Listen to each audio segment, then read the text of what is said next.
প্রণীত মোরের শোতে crowd work বা ফ্রিডম অফ স্পিচের নামে যেটা হয়েছে, হিমাংশু কিন্তু তার শিক্ষা পেয়ে গেছে। আপনি ভাবতে পারেন যে সোশ্যাল মিডিয়াতে একটি ভিডিও হিমাংশু যেখানে ওমেনকে অবজেক্টিফাই করছে সেক্সুয়াল এলিমেন্ট হিসাবে, সেক্সুয়াল প্লেজার হিসাবে, সেই ভিডিও এতটা ভাইরাল হয় এবং মানুষের ক্ষোভ উগড়ে পড়ে। কতটা চিপ মেন্টালিটি হলে একজন ক্রাউডে বসে এরকম ধরনের বক্তব্য পেশ করতে পারে যে আমি 370 টাকা ইনভেস্ট করেছি মেয়েটার উপরে, বিরিয়ানি খাইয়েছি, সেই জন্য আমি তার কাছ থেকে সেক্সুয়াল ফেভার নেব। সোসাইটি কিন্তু আজকের ডেটেও দাঁড়িয়ে আপনি বলতে পারেন যে India is not ready for dark humour, কিন্তু ডার্ক হিউমারের নামে ওম্যানকে অবজেক্টিফাই করা এবং সেখান থেকে এই রকম ধরনের কথাবার্তা হওয়া, এটাও কিন্তু ঠিক নয়।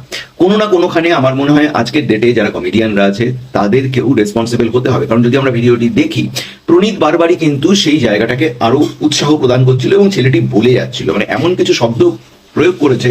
ভিডিওটি সোশ্যাল মিডিয়াতে অ্যাভেলেবল, আপনারা দেখতে পারেন, আমি মুখে বলতেও পারবো না যে কিভাবে সে সেক্সুয়াল প্লেজারটা নিচ্ছিল এবং সেখানে যে মেন হোস্ট কমেডিয়ান সে সেটাকে এনজয় করছে এবং আলটিমেটলি তার ইনস্টাগ্রাম বলুন, তার প্রোফাইল থেকেই সেটা ছাড়া হচ্ছে। তার মানে সে জানে এবং রেসপন্সিবল ভাবেই সেই ভিডিওটাকে আপলোড করছে এবং তারপরে সেই ইনস্টাগ্রাম ছেড়ে চলে যাচ্ছে। ওখানে বসে থাকা দর্শক আসনের কেউ কিন্তু প্রতিবাদ করলো না। এখানেই সমস্যাটা। সেখানে মেয়েরাও ছিল, খারাপ লেগেছে কারণ তাদের মধ্যে অনেকে এসে সেখানে কমেন্ট করেছে, কিন্তু সেই মুহূর্তে যদি প্রতিবাদ হতো হয়তো সেই ভিডিও দেখানো হতো না। ক্যামেরা স্পেসিফাই কিছু মানুষের জন্য থাকে, এটা একটা বিশাল বড় মেসেজ যে আজকে তার জন্য হিমাংশুর চাকরি চলে গেল, আজকে হিমাংশু সোশ্যাল মিডিয়াতে ব্ল্যাক লিস্টে, এবং হিমাংশুর কেরিয়ার আমি জানি আগামী 10 বছর যে কোনোখানে ওকে সার্ভাইভ করতে গেলে টাফেস্ট ফেস দিয়ে যেতে হবে। এই জিনিসটা মানুষ কুল হওয়ার জন্য কেন করে? কারণ তার যে ইম্প্যাক্ট, তার পরিবার, তার ফ্যামিলি সব তো নিমেষের মধ্যে শেষ হয়ে গেল, তাই না? আজকে সামাই রায়নার কেসেও আমরা দেখেছি রণবীর আলিওয়ালিয়া যেটা করেছিল, পুরনো একটা জোক সেটাকে ভেঙে নিয়ে করেছিল। আর এটা আমার মনে হয়েছে রণবীরের কেসের চেয়েও আরো বেশি হিউমিলিটি, আরো বেশি এক্সপ্লয়েট হচ্ছিল ব্যাপারটাতে এবং দুজনেই এনজয় করছে।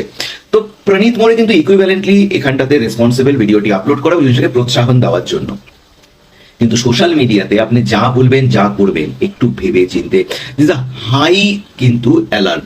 কমেডির বিভিন্ন ভার্সন হয়, কিন্তু তার মানে কোনো ওম্যানকে অবজেক্টিফাই করে এইরকম ধরনের মানে একটা লেভেল থাকে, অবজেক্টিফাই এরও একটা লেভেল থাকে, কিন্তু এই যে কনভারসেশনটা ভাইরাল হয়েছে মানে সবকিছু বিয়ন্ড চলে গেছে। তো অ্যাজ এ কমেডিয়ান আমিও জিনিসটাকে প্রোটেস্ট করবো যে এরকম যদি কখনো আপনি ক্রাউড ওয়ার্কে দেখেন, ইমিডিয়েটলি তাকে স্টপ করুন।